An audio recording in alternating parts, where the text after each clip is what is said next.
ఎమ్మెల్యేకు ఓటర్లుగా ఉన్నవారు cantonment board ఎన్నికల్లో ఓటు హక్కు వినియోగించలేకపోతున్నరాని, రక్షణ శాఖ భూముల్లో ఉంటున్నరాని తొలగించిన 35,000 ఓట్లను తిరిగి చేర్చకపోతే భారీ ఎత్తున పోరాటం చేస్తామంటూ కార్పొరేషన్ మాజీ చైర్మన్ క్రిశాంత్ హెచ్చరించారు. కంటోన్మెంట్లో ఓట్లు కోల్పోయిన రసూల్పుర ప్రాంత వాసులతో సమావేశం నిర్వహించారు. బస్తీ వాసుల మద్దతు కూడగట్టడంతో పాటు వారితో కలసి పోరాటం చేసేందుకు సిద్ధం అవుతున్నట్లు క్రిశాంత్ తెలియజేశారు. బస్తీ నాయకుడు యాసిన్తో కలసి రసూల్పురలో సమావేశం నిర్వహించగా ఓటు హక్కును కోల్పోయిన బస్తీ వాసులంతా కార్యక్రమంలో పాల్గొన్నారు. పోరాటానికి తాము సిద్ధం అంటూ ప్రకటించడంతో న్యాయ పోరాటంతో పాటు ఎంపీ, ఎమ్మెల్యేపై ఒత్తిడి తెచ్చేలా త్వరలో పోరాటం చేస్తామంటూ ప్రకటించారు.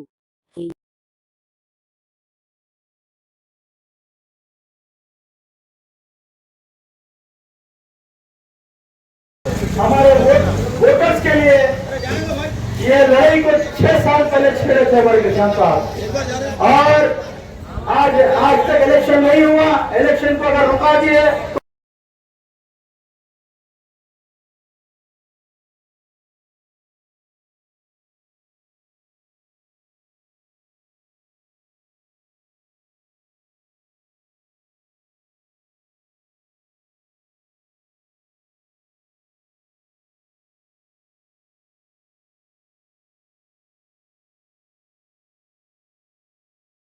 అందరినీ కూడా చైతన్యం పరిచి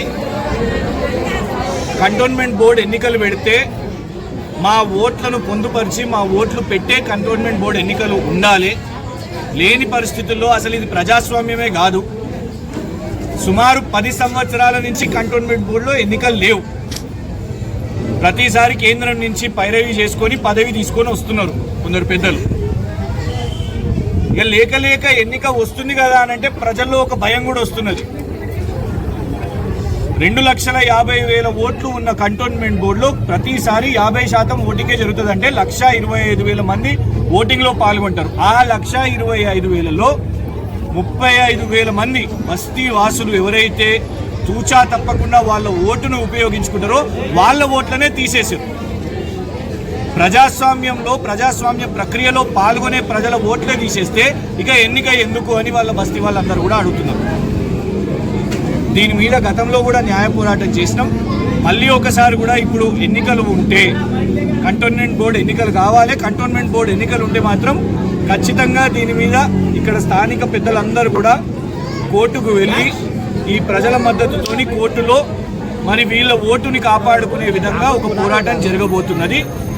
అంతేకాకుండా ఈ వేదిక నుంచి గౌరవ ఎంపీ ఈటల రాజేందర్ గారిని మరియు స్థానిక శాసనసభ్యులు కాంగ్రెస్ ఎమ్మెల్యే గారిని కూడా కోరేది ఏంటంటే ఎన్నికలప్పుడు ఎన్నికల ముందు వీళ్ళ దగ్గరకు వచ్చి వాళ్ళకి సమస్య తెలియదని కాదు, వాళ్ళకి సమస్య తెలుసు, కానీ మరి ఎందుకో పోరాడతలేరు.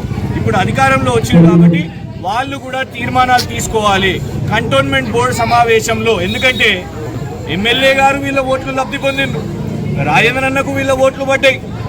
మరి వాళ్ళ ఎన్నికలు ఓట్లు పడ్డప్పుడు బోర్డులో ఇవాళ వాళ్ళే చెప్పుకుంటున్నారు 300 కోట్లు మేము తీసుకొని వచ్చినాం అని చెప్తున్నారు. వాటికి